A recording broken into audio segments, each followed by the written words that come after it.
샬롬, 계심. 지미 밸런타인은 교도소의 구두 공장에서 부지런히 가죽을 꿰매고 있었다.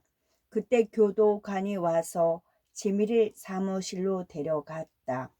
교도소장이 그날 아침에 주지사가 서명한 사면장을 지미에게 건넸다. 지미는 귀찮은 듯이 사면장을 받았다. 지미는 4년의 감옥살이 중에서 10달 가까이를 감옥에서 보냈다.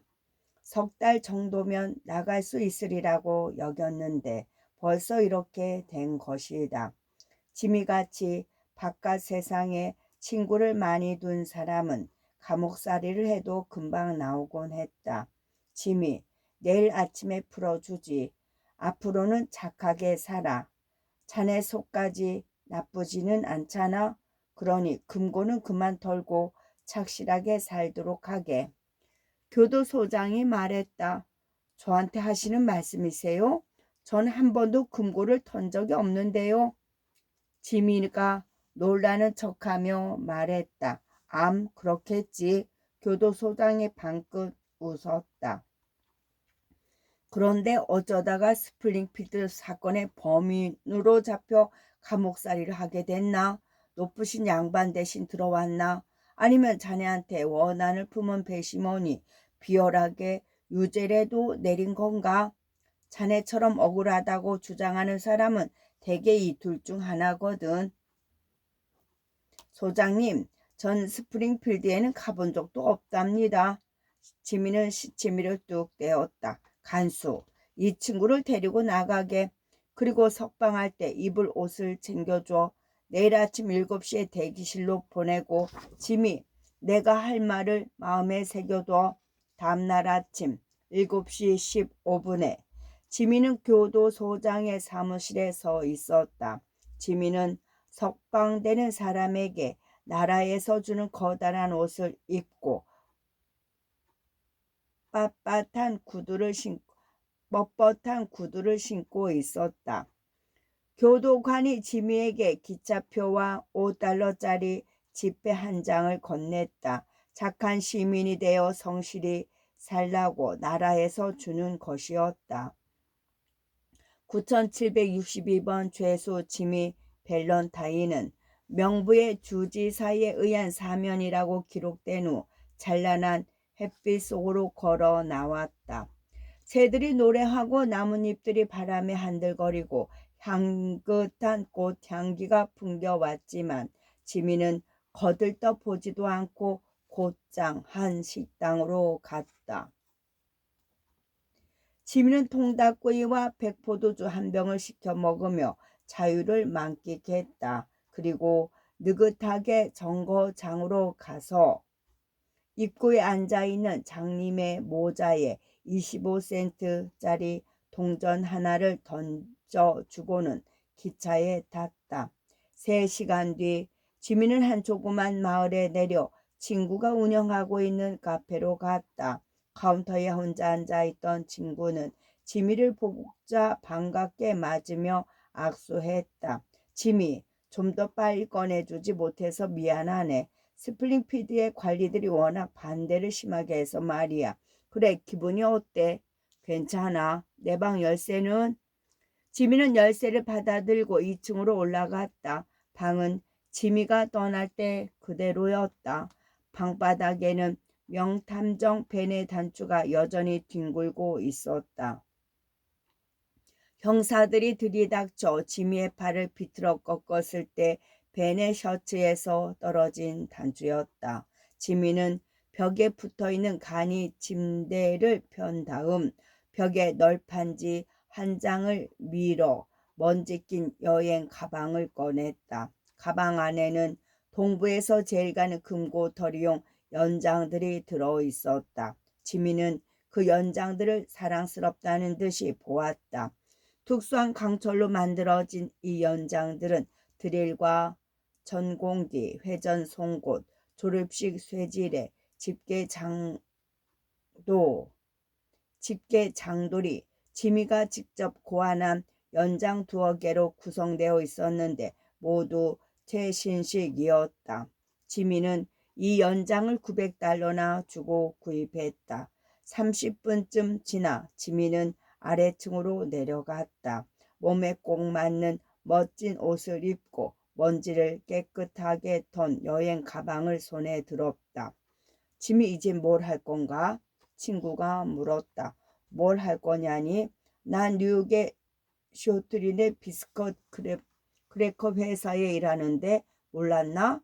그 말을 듣고 친구는 껄껄 웃었다. 지미가 석방된 지 일주일 후 인디애나주 리치먼드에서 금고털이 사건이 일어났다.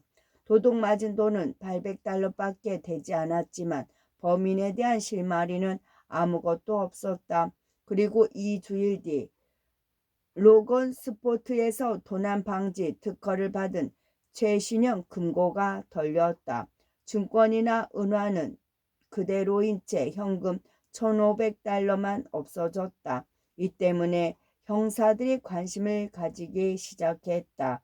그리고 얼마 후 제퍼슨 씨의 은행 금고에서 $5,000라는 엄청난 돈이 사라져 버렸다. 피해가 커서 명탐정 벤이 출동했다. 벤은 사건을 자세히 조사하고는 결론을 내렸다. 이건 분명 지미 밸런타인 짓이야. 이 자물쇠 손잡이를 봐. 비 오는 날 무 뽑듯 뽑아 놓았잖아. 게다가 자물쇠 회전판에 뚫린 구멍 좀 보라고. 지미는 언제나 구멍을 한두 개만 뚫는다고. 좋았어. 녀석을 잡자. 이번엔 톡톡이 죗값을 치르게 해야지. 벤은 스프링필드 사건을 조사하면서 지미의 수법을 훤히 꿰뚫었다. 지미는 혼자서 금고를 털고는 재빠르게 먼 곳으로 도망쳤다. 거기다 아는 사람도 많아서 붙잡히더라도 오랫동안 감옥살이를 하는 법이 없었다. 명탐정 벤이 이 유명한 금고털이범을 뒤쫓고 있다는 사실이 알려지자 금고를 가지고 있는 사람들은 마음을 놓았다.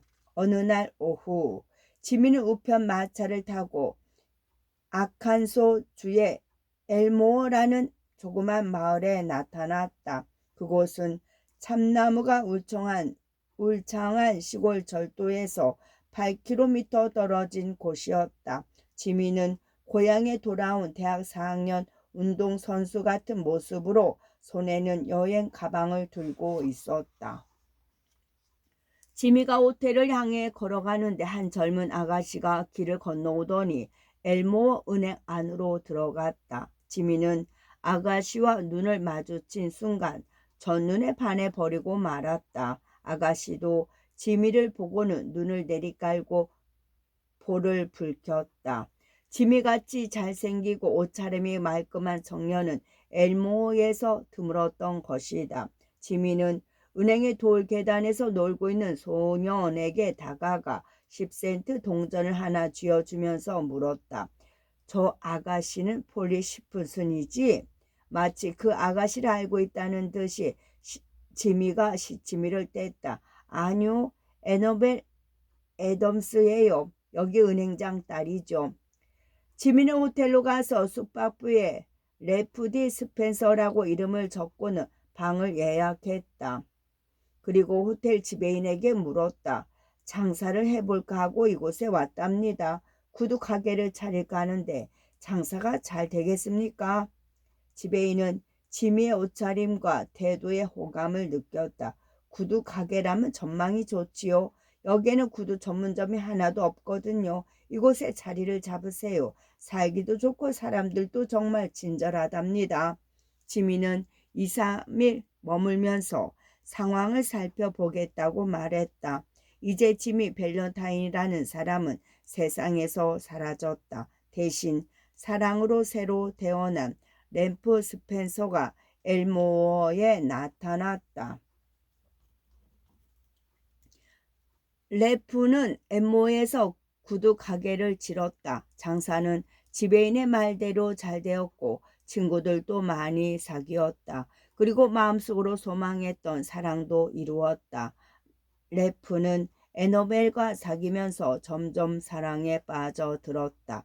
1년 후 렐프는 마을 사람들에게 존경받는 사람이 되었다.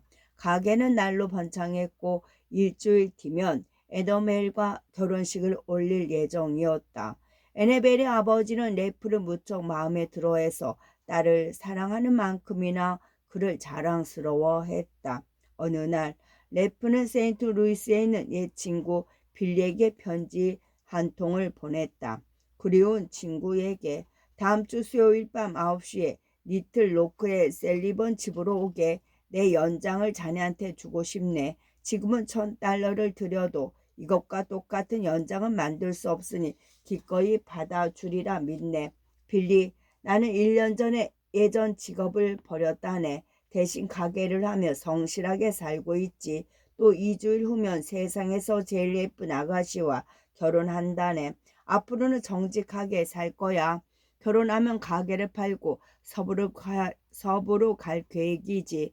그곳에서는 누가 옛일을 들추어내지 않겠지. 빌리, 그럼 꼭 설리번의 집에서 만나세나. 그때 연장을 가지고 가지. 옛 친구 지미가 이 편지를 쓴 뒤 월요일 밤에 벤이 남몰래 엘모어에 도착했다. 그동안 벤은 금고털이 지미를 잡기 위해 미국 곳곳을 돌며 지미를 뒤쫓고 있었다. 엘모어에 오자마자 벤은 사람들에게 이것저것 묻고 다녔다. 그리고 마침내 구두 가게 맞은편에 있는 약국에서 래프 스펜서를 천천히 살폈다. 지미, 은행장의 딸과 결혼한다고. 글쎄, 과연 그렇게 될까? 두고 보자고. 벤이 중얼거렸다. 다음날 아침, 렐프는 약혼녀의 집에서 아침을 먹었다. 그날은 큰 도시에 가서 결혼식 예복을 맞추고 에너벨에게 줄 멋진 선물도 살 생각이었다.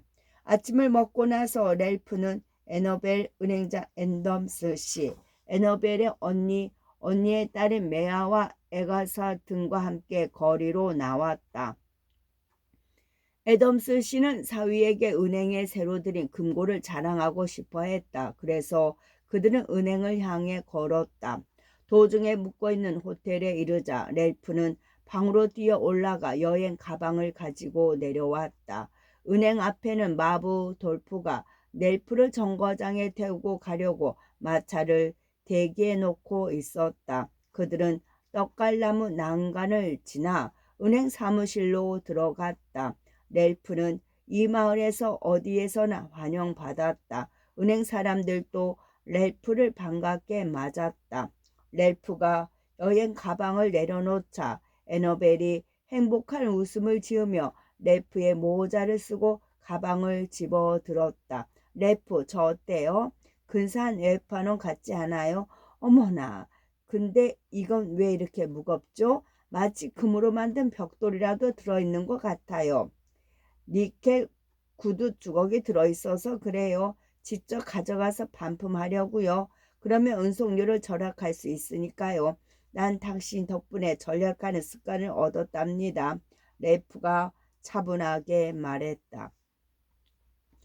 애덤스 씨가 자랑스럽게 여기는 금고는 작았지만 특허를 받은 문이 달려 있었다.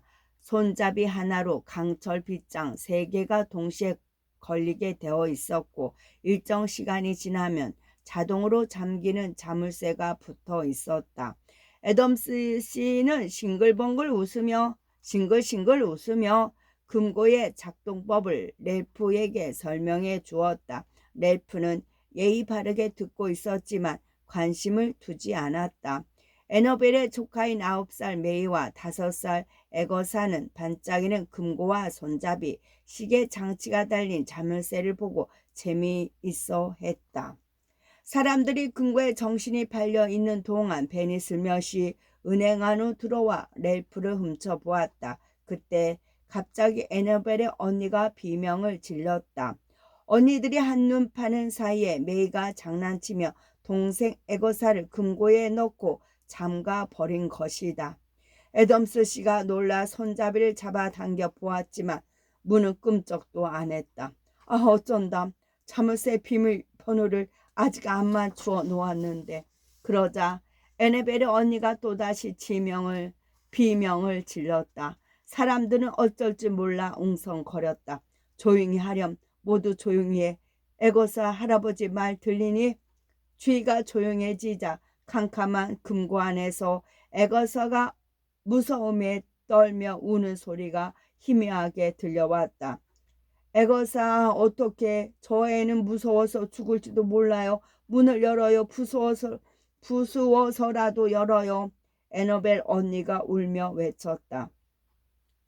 니틀 로크로 나가야 이 문을 열 사람을 찾을 텐데. 레프, 어쩌면 좋겠나. 에거사는 금고 안에서 오래 버티지 못할 거네. 공기도 별로 없는 데다 놀라서 까무러칠지도 몰라. 애덤스 씨가 떨리는 목소리로 말했다. 에너벨의 언니는 울면서 미친 듯이 금고 문을 두드렸다. 누군가가 다이너마이트를 쓰면 어떻겠느냐고 말했다. 에너벨은 레프를 돌아보았다. 사랑하는 남자가 무엇이든 해낼 거라고 믿고 있는 눈빛이었다. 레프, 무슨 방법이 없을까요? 렐프는 입이 바짝 말랐다. 에거사에게 큰일이 생기기 전에 어서 금고에서 꺼내야 했다. 하지만 솜씨를 발휘해 금고를 열면 자기가 금고털이었다는 사실이 밝혀질 터였다. 그러면 지난 1년 동안 쌓아왔던 애덤스 씨와의 신뢰도 에너벨의 사랑도 모두 잃게 된다. 그러나 에거사를 이대로 내버려 둘 수는 없다. 마침내 렐프는 굳건한 목소리로 말했다. 에너벨, 당신 가슴에 꽂고 있는 장미를 나에게 줘요. 에너벨은 잘못 들은 게 아닌가 여기며 옷에서 장미꽃핀을 빼 래프에게 건넸다. 래프는 장미를 조끼 주머니에 소중히 넣었다. 나중에 에너벨이 그리울 때 이 장미를 보면 마음이 조금은 위로가 되리라 생각했다. 래프가 겉옷을 벗어 던지고 와이셔츠 소매를 걷어 올리자 성실한 렐프 스펜서는 사라지고 솜씨 좋은 금고털이 지미 벨러타인이 나타났다. 여러분 모두 물러나세요. 지미는 여행 가방을 책상 위에 올려놓고 말했다. 일할 때면 언제나 그랬듯. 지미는 작게 휘파람을 불면서 번쩍거리는 이상한 연장을 꺼내 차례로 늘어놓았다. 사람들은 마술에 걸린 듯이 숨을 죽이며 지미를 쳐다보았다. 1분이 지나자 지미는 강철 드릴로 두꺼운 금고문을 뚫었다. 그리고 10분 후에는 금고의 빗장을 들어 올려 문을 열었다. 엘고사는 울다 지쳐 힘이 빠진 상태였지만 무사했다. 지미는 외투를 입고 은행 입구 쪽으로 걸었다. 뒤에서 래프 하고 누군가 낯익은 목소리로 불렀다. 하지만 지미는 뒤돌아보지 않았다. 그때 문 앞에서 몸집이 커다란 남자가 앞을 가로막았다. 벤이었다. 안녕하세요, 벤. 드디어 나타났군요. 자, 갑시다. 이제 사람들은 내가 누군지 다 알게 되겠지요. 마음 잡고 성실하게 살았지만 소용없게 되었네요. 지미가 씁쓸하게 말했다. 그러자 벤이 눈을 동그랗게 뜨고 지미를 보았다. 무슨 말인가요? 난 당신이 누군지 모르는데요. 저기 댁에 마차가 기다리고 있군요. 벤은 돌아서서 거리로 걸어갔다. 끝.